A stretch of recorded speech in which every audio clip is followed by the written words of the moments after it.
Bang, bang, bang! The sound hit like a shotgun blast through the night. Rain hammered the roof, thunder rolled over the lake, and someone was pounding on our front door hard enough to shake the frame. I shot up in bed, heart pounding so loud it drowned the storm. 1:30 a.m. The digital clock glared red across the dark. Then came the voice, raw, male, angry. "Open the door, Carter. Your wife is under arrest." For a second, I thought I was dreaming. Arrested, my wife. We lived on a quiet cul-de-sac in Lake Ridge. Nothing ever happened here. I threw on my slippers and stumbled down the stairs. Through the peephole under the porch light, I saw him, Travis Cole, our brand new HOA president. His face was red-soaked eyes, wild. Behind him stood three men in black jackets with crooked white letters that read HOA Enforcement. Each carried a flashlight like a club, and one had something that looked a lot like a baton. "Travis, what the hell are you doing?" I shouted through the door. He slammed a fist against the wood. "Gas leak report. Step aside before we break this down." My hand froze on the knob. Gas leak. At 1:30 in the morning in the middle of a thunderstorm with fake cops holding batons. Yeah, sure. Behind me, I heard my wife's voice float down the stairs, groggy but calm. "Ethan, what's going on?" "It's Travis," I said. "He's saying you're under arrest." She paused halfway down, wearing her pajama pants and gray hoodie.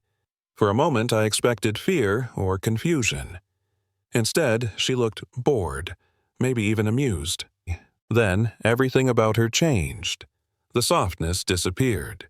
She zipped up her jacket, slipped a hand to her hip, and pulled out a radio, an actual police-issue handheld radio. She pressed the button and spoke into it with a calm authority that didn't belong to a small-town clerk. "Dispatch, this is Sheriff 225 Sierra. Confirm my ID. I have 4 armed impersonators at my residence." Static crackled, then a voice answered, steady, professional. "Copy that, 225 Sierra.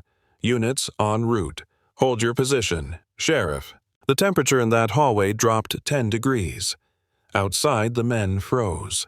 Their flashlights wavered. Even Travis took a step back. Maya lowered the radio and said, voice like ice, "You might want to step off my porch before backup arrives." And just like that, they ran. That was the night I learned my wife wasn't the quiet courthouse clerk I thought she was. She was the county sheriff of Cedar Ridge. And those so-called HOA enforcers had just made the worst mistake of their lives. You'd think that'd be the end of it, right? But I couldn't sleep. My wife. Sheriff Carter stayed downstairs checking her phone. Frowning.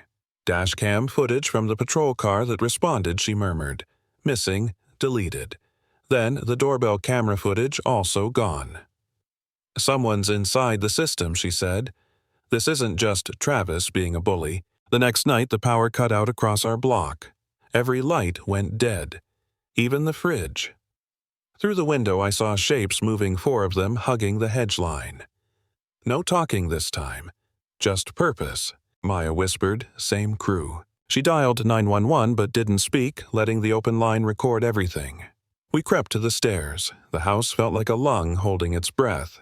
Then, bang, bang, bang, the door shook again. The knob scraped under a metal tool. "Travis Cole, you're trespassing on private property," Maya called out. "This line to 911 is open and recording. Step away now." A beat of silence, then a muffled curse. She pressed the panics button on the car fob. Outside, our sedan exploded into headlights and horn-blinding light slicing through rain. The sound was deafening, our car alarm powered by its own battery, not theirs to kill. The men flinched, ducked, then bolted. Tires screeched down the street. When the deputies arrived, they found the main breaker had been manually thrown at the curb. Not an outage, a targeted cut. Somebody popped it with a tool, the utility tech said. That's when it really hit me. This wasn't just HOA drama. This was organized. Someone with resources. Someone who knew how to cover tracks. I wish I could say I stayed brave. Truth is, I started to crack. I was exhausted, jumpy, angry at everything, angry at Maya for not warning me, angry at myself for being useless while my wife ran tactical operations out of our dining room. At one point I snapped, "You can't fight an entire system. Maya, they erased police records like it's nothing. What if it's bigger than you? She didn't even look up. If we don't fight it, it's bigger than us. I remember sitting there feeling like a kid lost in a storm, ashamed that my wife had the courage I couldn't find in myself. But she wasn't angry. She just said, "You don't need to be brave, Ethan. Just help me see what they can't hide." So I did. We set up hidden cameras, one in the maple tree, one under the garage eave, one inside facing the front door. Maya even planted a fake steel lockbox in the basement and, get this, left the window unlatched on purpose. I thought she was insane, but she called it Operation Mallard. "You make it look weak," she said, "so the predator takes the bait." Sure enough, around 12:47 a.m., I woke to the faint scrape of metal downstairs. Maya's eyes were already open. She whispered into the radio, "Dispatch, this is Sheriff 225 Sierra. 4 armed impersonators, basement entry point. Silent units en route." We crept to the landing. On the tablet feed, the night vision showed them clearly, 4 figures inside one, crouched by the fake lockbox. Travis Cole among them. Maya stood tall, weapon low, but steady. "This is Sheriff Carter," she said down the stairs. Voice calm, commanding. "Drop everything and keep your hands where I can see them." Silence. Then chaos, boots scraping, curses, flashlights swinging. Real deputies poured in through the back. Within seconds, Travis and his crew were lined up, cuffed, marched out into the rain. Seeing him glare at Maya, hatred burning under humiliation, was almost satisfying. Almost, because she didn't smile. She just watched him go, stone-faced. "That's just their first move," she said quietly. "Whoever's behind him won't like losing pawns." She was right. Investigators found HOA funds wired to a fake company. Heritage Neighborhood Risk Solutions. A shell account used to buy uniforms, radios, even fake badges.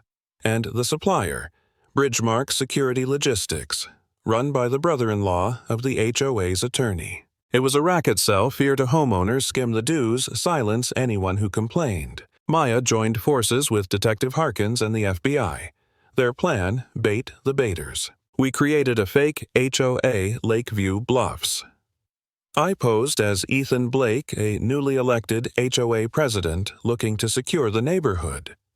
Maya said I was perfect because I looked like every gullible guy who just wants peace and quiet. When the rep from Bridgemark showed up, a polished man named Daniel Firth, he handed me a glossy pamphlet. "We specialize in neighborhood compliance and deterrence patrols," he said smoothly. "First month discounted if you sign today." I asked, "How do payments work?" He smiled like a car salesman. "Simple. Through Heritage Neighborhood Risk Solutions. Keeps the books clean." From my earpiece, Harkins whispered, "That's it. We've got him." 2 days later, the FBI froze the Heritage account mid-transfer. Then, as Firth and his consultant Cora Reeves arrived to collect their payout, Maya was waiting in plain clothes by the coffee machine. She flashed her badge. "Daniel Firth, you're under arrest for wire fraud, racketeering, and conspiracy." He froze. Cora dropped her folder. The look on their faces when real deputies swept in it was like watching a stage play where the villains realize they've been performing for the wrong audience. They seized laptops, phones, paper trails. Bridgemark wasn't just running scams in our town, it had clients in 3 states, all funneling HOA dues through the same fake company. And of course Travis had been cashing kickbacks. The courtroom felt like a movie set. Reporters everywhere, flashbulbs. The defendants sat together. Travis scowling. Cora, pale, Firth still pretending it was all a misunderstanding. Maya testified first. Calm, precise, unstoppable. When the video of Travis breaking into our basement played, you could hear people gasp. When the audio of Firth explaining the Heritage payment system played, even the defense attorney looked like he wanted to melt through the floor. Then it was my turn. I told them about the pounding on the door that first night, the fear of realizing the people you thought enforced order were really fakes. I told them about how Maya's calm voice cut through the storm. "Dispatch, this is Sheriff 225 Sierra," and how that moment changed everything I thought I knew about courage. The judge's gavel came down hard. Travis Cole, Cora Reeves, and Daniel Firth, all convicted. Racketeering, fraud, impersonating law enforcement, years behind bars. When the courtroom emptied, I stayed behind a moment watching sunlight slant through the tall windows. Everything had started with a fence color dispute and a few lavender pots, and it had ended with federal indictments. Maya didn't say much as we walked out, just a quiet, tired sigh. The badge exists to protect, not to be imitated, she told a reporter who tried to stop her, and that was that. No celebration, no high fives, just silence. Because the truth is, victories like that don't feel like triumph. They feel like relief, like breathing clean air after months of smoke. That night back home, I sat on the porch where it had all begun. The same wind chimes moved in the breeze. The same porch light burned steady. For the first time in months, it didn't feel like a target, it felt like home again. And I realized something I should have known from the start. Evil doesn't always wear a mask. Sometimes it wears a badge it printed itself. So, if you ever find yourself face to face with fake authority, remember real power doesn't need to shout. It just stands its ground and says calmly, "Confirm my ID."